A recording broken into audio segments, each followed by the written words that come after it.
जय हिंद साथियों, आज हम लोग अध्ययन करेंगे पुलिस भर्ती के लिए सौरमंडल से संबंधित कुछ महत्वपूर्ण प्रश्नों के बारे में। इससे पहले हम लोगों ने अध्ययन किया था भारत के महत्वपूर्ण राजवंश और उनके संस्थापक के बारे में। उसके बाद हम लोगों ने अध्ययन किया था भारत के महत्वपूर्ण राजवंश और उनकी राजधानियां क्या थीं। ठीक है, आज हम लोग पढ़ेंगे सौरमंडल के बारे में। इससे आपको पुलिस भर्ती में कम से कम 2 क्वेश्चन का फायदा हो सकता है। ठीक है, हालांकि पुलिस भर्ती में ही नहीं, एसएससी जीडी भर्ती, RPF constable, Delhi police constable या वे सभी वनडे एग्जाम जिसमें जीके या जीएस पूछी जाती है। ठीक है, प्रारंभ करेंगे सौरमंडल से। भाई यदि प्रारंभ करें कि हमारा जो आकाशगंगा है उसका नाम क्या है। ठीक है, आकाशगंगा यानी कि गैलेक्सी।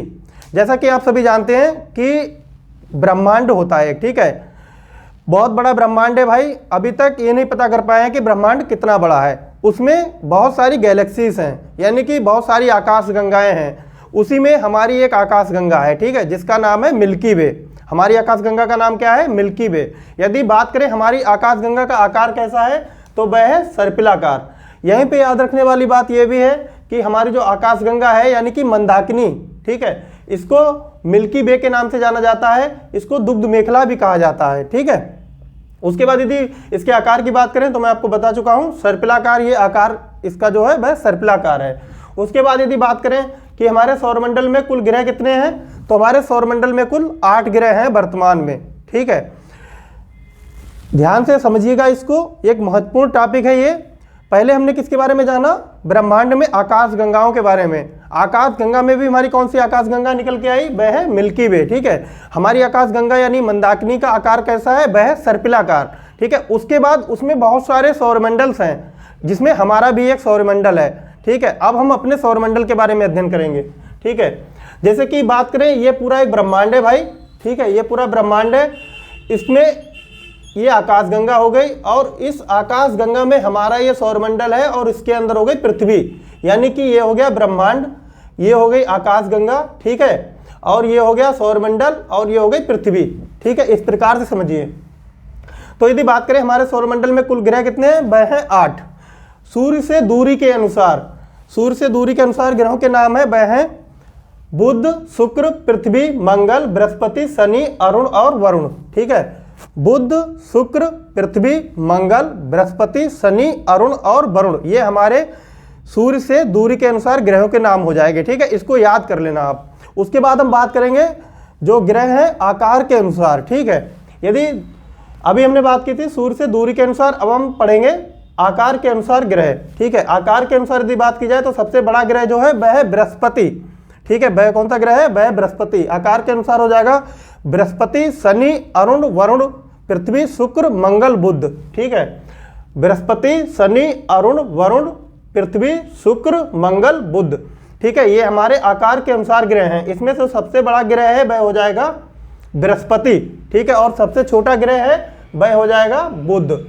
यहीं पर सबसे महत्वपूर्ण बात क्या है कि सूर्य से दूरी के अनुसार जो पृथ्वी का जो क्रम है वह हो जाएगा तीसरा। ठीक है, ये हो जाएगी 3rd।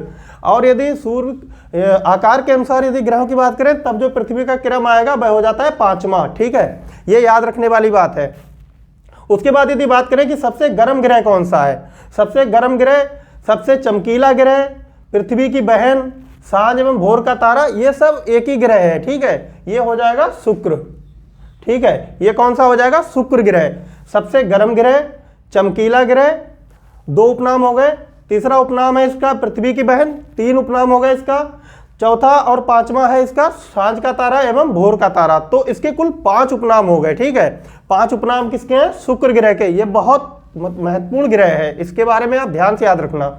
उसके बाद यदि बात करें कि पृथ्वी के सबसे नजदीक ग्रह कौन सा है, तो पृथ्वी के जो सबसे नजदीक ग्रह है वह हो जाएगा भाई शुक्र। ठीक है, पृथ्वी के सबसे नजदीक ग्रह कौन सा है? शुक्र, और इसको पृथ्वी की बहन भी कहा जाता है। उसके बाद बात करें लाल ग्रह कौन सा है, तो वह हो जाएगा मंगल ग्रह, जिसको इंग्लिश में मार्स कहते हैं। लाल ग्रह कौन सा है? मंगल। ठीक, इसको इंग्लिश में मार्स भी कहते हैं।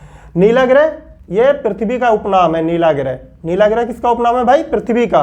क्यों कहा जाता है? क्योंकि पृथ्वी पर ही जल स्थित है और उस जल की स्थिति के कारण पृथ्वी जो है वह अंतरिक्ष से नीली दिखाई देती है। ठीक है, उसके बाद यदि बात करें आंतरिक ग्रह, तो आंतरिक ग्रह में आ जाते हैं आपके बुध, शुक्र, पृथ्वी, मंगल। ठीक है, बुध, शुक्र, पृथ्वी और मंगल ये ठोस ग्रह हैं।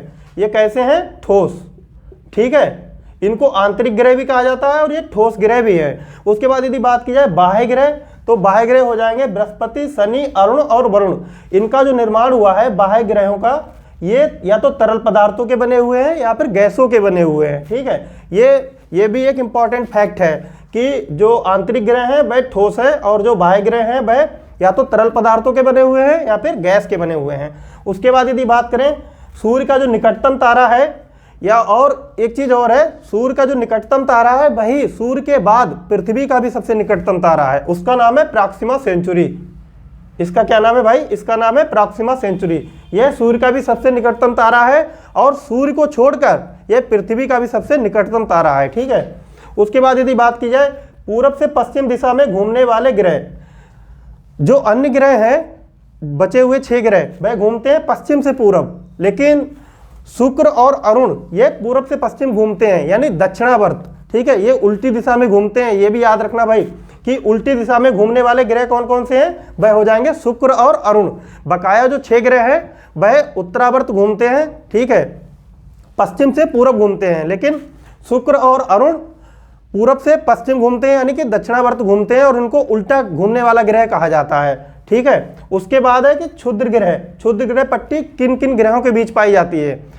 क्षुद्र ग्रह पट्टी ही आंतरिक ग्रह और बाह्य ग्रह को कहीं ना कहीं बॉर्डर बनाती है उनके बीच में, और ये पाई जाती है मंगल और बृहस्पति जो ग्रह है उसके बीच में पाई जाती है क्षुद्र ग्रह पट्टी। ठीक है, ये बहुत इंपॉर्टेंट है। ये जो 14वां प्रश्न है, ये हालांकि मैंने सबसे नीचे लिखा हुआ है, लेकिन ये सबसे इंपॉर्टेंट है। बहुत सारे पेपरों में पहले भी पूछा जा चुका है कि क्षुद्र ग्रह जो पट्टी है वह किन 2 ग्रहों के बीच पाई जाती है। तो क्षुद्र ग्रह पट्टी जो है वह आपकी मंगल और बृहस्पति ग्रह के मध्य में पाई जाती है। ठीक है, और इसी क्षुद्र ग्रह पट्टी को बॉर्डर मानते हुए जो प्रथम 4 ग्रह हैं उनको आंतरिक ग्रह कह दिया गया, जैसे कि बुध, शुक्र, पृथ्वी, मंगल जो कि ठोस ग्रह हैं, और क्षुद्र ग्रह पट्टी के जो बाद के 4 ग्रह हैं उनको बाह्य ग्रह कहा गया, जैसे कि बृहस्पति, शनि, अरुण और वरुण जो कि तरल पदार्थों से या फिर गैस के बने हुए हैं। ठीक है, ये बहुत इंपॉर्टेंट सवाल मैंने आपको भी भाई बताए हुए हैं जो क्वेश्चन सौरमंडल से बनते हैं। और उसके बाद यदि पूछा जाए कि भूगोल का जनक किसे कहा जाता है, तो भूगोल का जनक कहा जाता है हिकेटियस को। ठीक है, उसके बाद मैंने यहाँ पर जो ग्रह हैं उनके उपग्रहों के नाम लिख रखे हैं। ठीक है, हालांकि बहुत सारे ऐसे भी ग्रह हैं जिनके 53 उपग्रह हैं, लेकिन सबके नाम इंपॉर्टेंट नहीं है। जो महत्वपूर्ण है, जो पहले प्रश्न मतलब पेपरों में पूछे जा चुके हैं, मैंने उनको लिख रखा है। ठीक है, यदि बात की जाए कि प्रसिद्ध उपग्रह, तो प्रथम जो 2 ग्रह है, ठीक है, बुध और शुक्र। बुध और शुक्र का कोई अपना उपग्रह नहीं है। ठीक है, बुध और शुक्र का अपना कोई उपग्रह नहीं है। उसके बाद यदि बात की जाए पृथ्वी की, तो पृथ्वी का अपना एक उपग्रह है जिसका नाम है चंद्रमा। ठीक है, और आप लोग अभी जो चंद्रयान 3 से संबंधित प्रश्न है उनको भाई बढ़िया से पढ़ लेना। ठीक है, और इसरो से संबंधित जितने भी प्रश्न हो उनको कवर करना। ठीक है, उसके बाद यदि बात की जाए मंगल की, ठीक है, तो मंगल के 2 प्रसिद्ध उपग्रह हैं, वह हो जाएंगे फोबोस और डीमोस। ठीक है, फोबोस और डीमोस।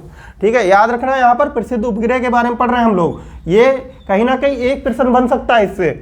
उसके बाद यदि बात की जाए जो बृहस्पति का सबसे महत्वपूर्ण उपग्रह है वह हो जाएगा गैनीमेड। ठीक है, वह हो जाएगा गैनीमेड। उसके बाद शनि, तो शनि का जो प्रसिद्ध उपग्रह है वह है टाइटन। ठीक है, वह हो जाएगा टाइटन। उसके बाद अरुण का जो उपग्रह है वह शनि के उपग्रह के नाम से मिलता जुलता है, यह हो जाएगा टाइटेनिया। ठीक है, ये हो जाएगा टाइटेनिया। उसके बाद है भाई वरुण का भी अपना एक प्रसिद्ध उपग्रह है जिसका नाम है ट्रिटोन। ठीक है, इसका नाम है ट्रिटोन। ये हमारे बहुत ही महत्वपूर्ण प्रश्न थे जो कि सौरमंडल से रिलेटेड थे। ठीक है, कल हम लोग जो अध्ययन करेंगे वह करेंगे पृथ्वी की भौगोलिक स्थिति से संबंधित महत्वपूर्ण प्रश्न। ठीक है, जैसे कर्क रेखा जो है वह किस अक्षांश को कहा जाता है, मकर रेखा किस अक्षांश को कहा जाता है। ठीक है, भूमध्य रेखा किस अक्षांश रेखा को कहा जाता है। ठीक है, उसी प्रकार से मानक समय रेखा के बारे में पढ़ेंगे थोड़ा। ठीक है, आज हम लोगों ने पढ़ा है सौरमंडल के बारे में। कोशिश करना भाई कि इसके नोट्स बना लेना और कहीं लिख लेना, और इसको रोज 2 से 4 मिनट तक इसको पढ़ना, ये अच्छी तरह से याद हो जाएंगे। ठीक है, अगली वीडियो में मिलेंगे। आपका यदि कोई डाउट हो तो कमेंट करना, मैं आपको रिप्लाई जरूर दूंगा। जय हिंद।